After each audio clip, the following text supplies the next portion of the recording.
Mais c'est exactement ça, il y a des sujets qui tiennent beaucoup plus à cœur que d'autres sujets. Surtout quand ça concerne les jeux vidéo, et en particulier un MMO potentiellement attendu qui s'appelle New World par Amazon, qui cherche à tutoyer la news de DAOC, mais en étant très très loin.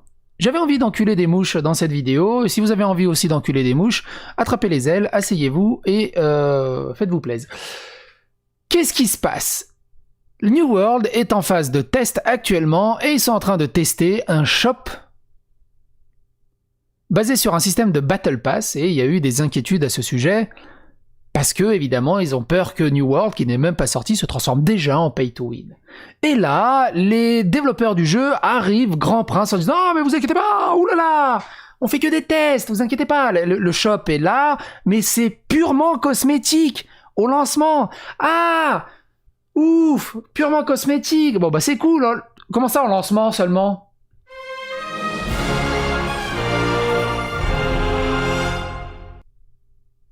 Et c'est ouf.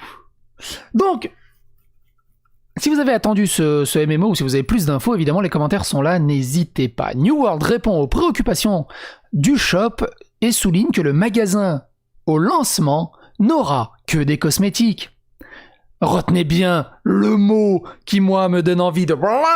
jusqu'à la 4e vertèbre, n'importe quelle mouche qui passe par là, le fameux au lancement. Mais c'est encore plus con que ça, vous allez voir.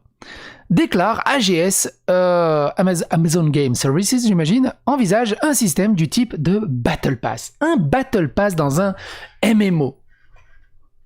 Je crois que je sais plus ce que c'est le concept d'un MMO, mais c'est pas... Battle Pass, ça peut pas marcher... parce que c'est forcément... le endgame, le pay to win, enfin j'en sais rien. Est-ce que vous avez d'autres exemples de Battle Pass dans d'autres MMO ? Le cash shop de New World est toujours une préoccupation pour les joueurs qui espéraient qu'un MMO sans boutique arrive sur le marché. L'équipe d'Amazon Game Studio, putain, j'étais pas loin, a publié vendredi soir une déclaration répondant aux préoccupations et élargissant, pas les anus, mais ses plans de microtransactions dans le nouveau monde. Le communiqué publié tard, un vendredi soir, répond aux préoccupations soulevées par les joueurs depuis qu'il a été annoncé que les testeurs alpha avaient la possibilité de tester la boutique. Ils ont la possibilité de tester les microtransactions, c'est magnifique. Puisque c'est un des plus gros éléments de gameplay, maintenant on n'arrive plus à développer des jeux. Je sais pas si vous vous rendez compte, maintenant on développe plus des jeux et on met une boutique de microtransactions par-dessus. Non, on développe la microtransaction et tous les éléments dans ce sens-là de la boutique et on essaye de développer un jeu par-dessus en fait, pour essayer de gravir l'élément principal. La nouvelle est venue au moment où les joueurs alpha ont cassé le NDA, la fameuse clause de non-confidentialité, de non-divulgation, car une grande partie de l'inquiétude vient du fait qu'Amazon a apporté des améliorations pour des services tels que des compétences et de l'expérience. En gros, des coupe-fils. Un peu comme à Disneyland, tu sais, t'as les gens qui attendent dans la queue, qui doivent farmer pendant 50 heures pour essayer d'avoir leur stuff, et t'as les mecs qui prennent des fast pass et ils peuvent le faire en 25 heures. Je résume. En gros, c'est le truc que personne n'achète dans les Assassin's Creed, l'XP x2. Qui achète ça ? Pourquoi ? Alors, je me dis, déjà, c'est complètement débile dans un jeu solo Assassin's Creedien. Admettons. Tu veux te couper, t'en as marre, t'as pas envie de passer 40 heures dessus. Mais dans un MMO ? Dans un MMO, si tu fais du coupe-fil, évidemment, de pexage, il y a un problème quelque part. Ça se transforme directement en pay to win. Si tu dois faire 70 heures, et encore, je rigole, hein. Si tu dois faire 400 heures pour avoir ton level 50... bien stuffé, bien monté, et de l'autre côté, bah t'as le gars qui fait « Ah, mais je peux pas, j'ai pas assez de temps de jouer, tiens, je vais m'acheter le x4 expérience, et comme ça j'aurai le 50 plus tôt. » Mais du coup, même ceux qui sont en endgame, ils vont acheter le truc, puis ça n'a aucun rapport, et comment tu règles le endgame, comment tu règles les crafts, comment tu règles le... C'est de l'enculage de mouche. Et attention, l'excuse qu'apporte le développeur en dessous, qui est rigolote aussi. Amazon a abordé ce problème dans une déclaration sur Twitter, déclarant que seuls les cosmétiques seront dans le magasin, mais avec une mise en garde, au lancement. C'est pendant les 6 premiers mois, ou les 2 premiers mois. Puis après, faut pas déconner, faut qu'on gagne du fric. Certaines questions ont été soulevées récemment, et donc là c'est le développeur qui parle hein, dans son Twitter, hein, qui est traduit, qui est là.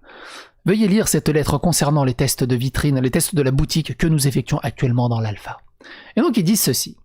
Certaines questions ont été soulevées récemment à partir d'une note de mise à jour alpha concernant la boutique dans le jeu.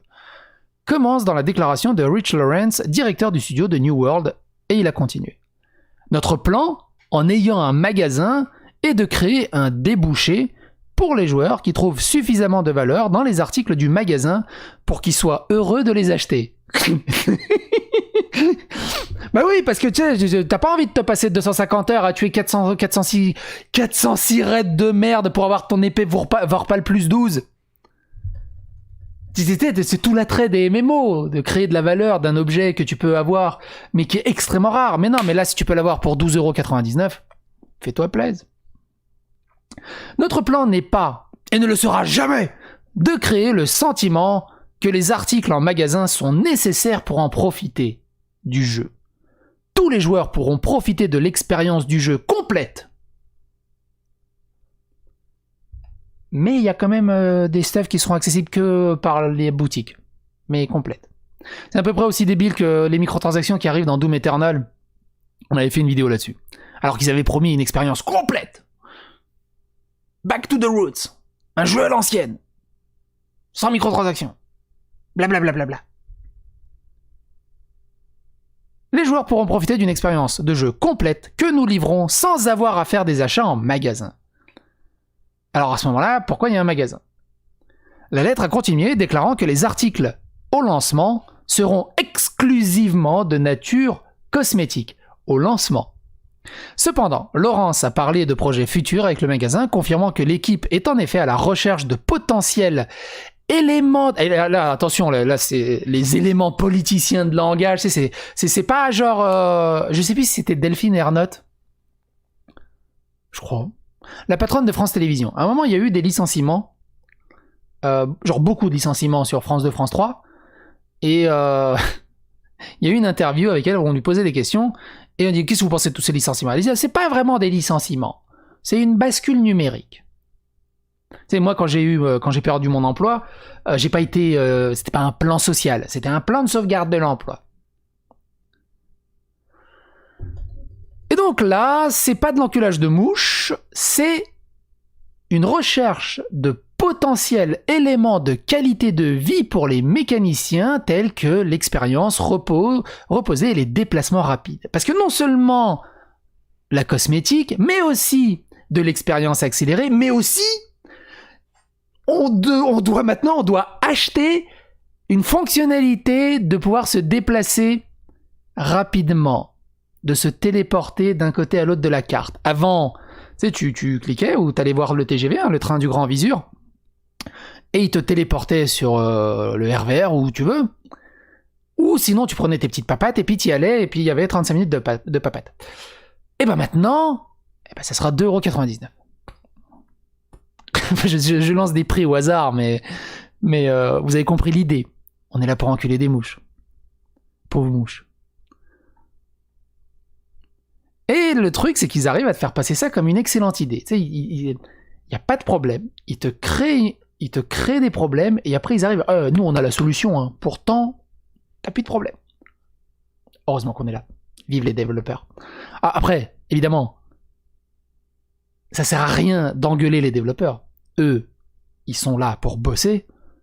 C'est pas eux qui prennent ces décisions. Et je suis persuadé que même chez eux, il y en a, c'est crève-cœur. Ils savent vraiment que ça tue le game. J'en étais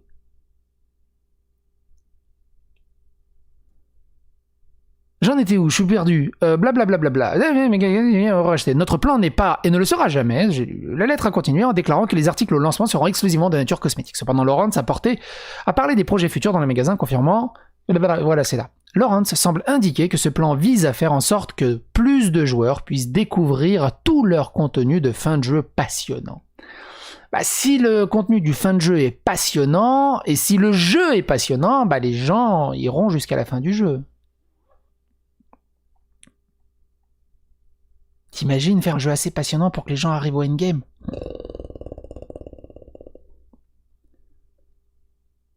En gros, ce qu'ils veulent faire, c'est un mode facile.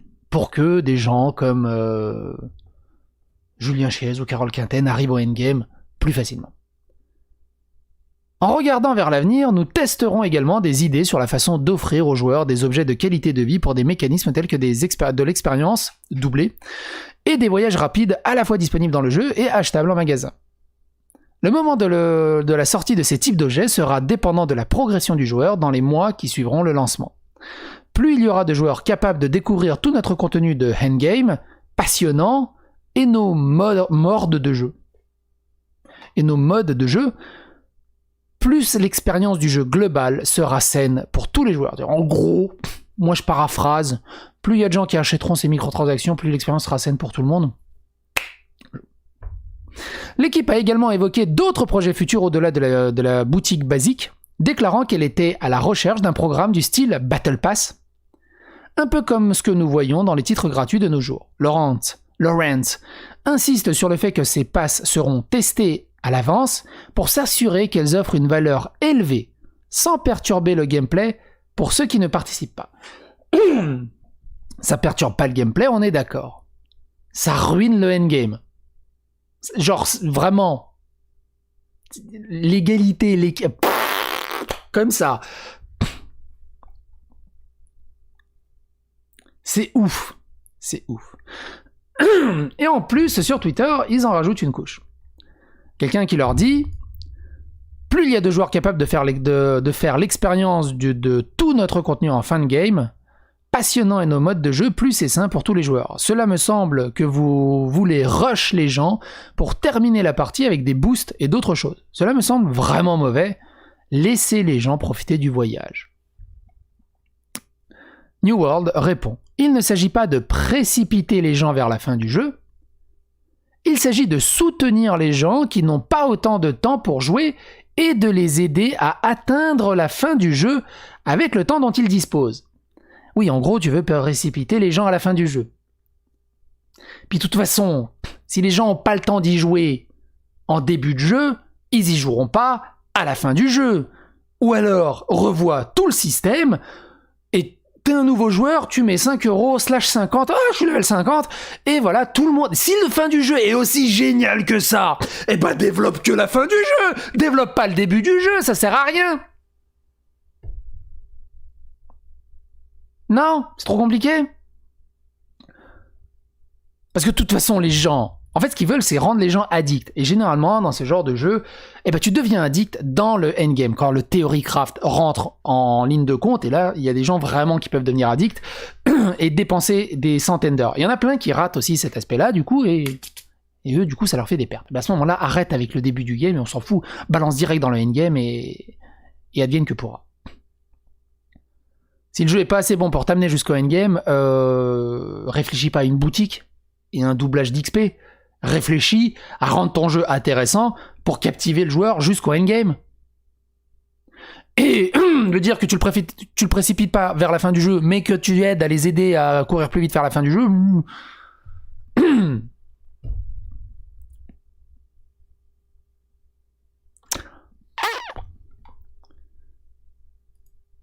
Et il répond: si vous voyez que votre contenu est désactivable ou non pertinent, l'achat d'un boost est un bon moyen d'accéder à du contenu réel. Ensuite, vous n'avez pas réussi à créer une production de contenu intéressante.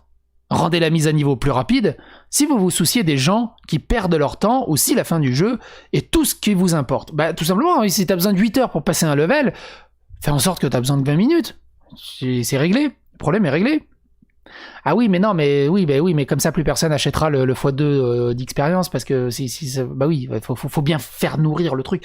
Et c'est ce qu'on appelle le jeu devient greedy. C'est un peu le gros problème qu'il y a eu avec Battlefront 2 où il fallait 20 heures pour débloquer Dark Vador. Ou je sais plus c'est quoi les bails. Ou alors tu le payais. Ça avait fait un scandale monstrueux. Le grind est juste. De toute façon, si t'as besoin de ça, et que New World te sort des excuses politiques à enculer des mouches en disant « Ah mais non, mais il y a la boutique quand même, ça peut aider !»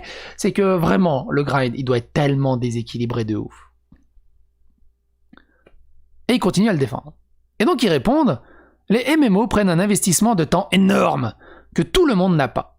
Les boosters peuvent être un moyen pour quelqu'un qui n'a pas le temps de tirer le meilleur parti du temps qu'il peut jouer et soutenir le jeu et la communauté d'une autre manière. Bah oui. T'es arrivé là, comment t'as fait pour être aussi fort en endgame? Oh, j'ai 4000 heures de jeu. Et toi? Ah, bah j'ai 4000 euros de dépensés. Oh. Je suis désolé, pour moi c'est pas du jeu vidéo ça. Et surtout, c'est pas du MMO. Bref, je vous laisse avec cette news dévastatrice.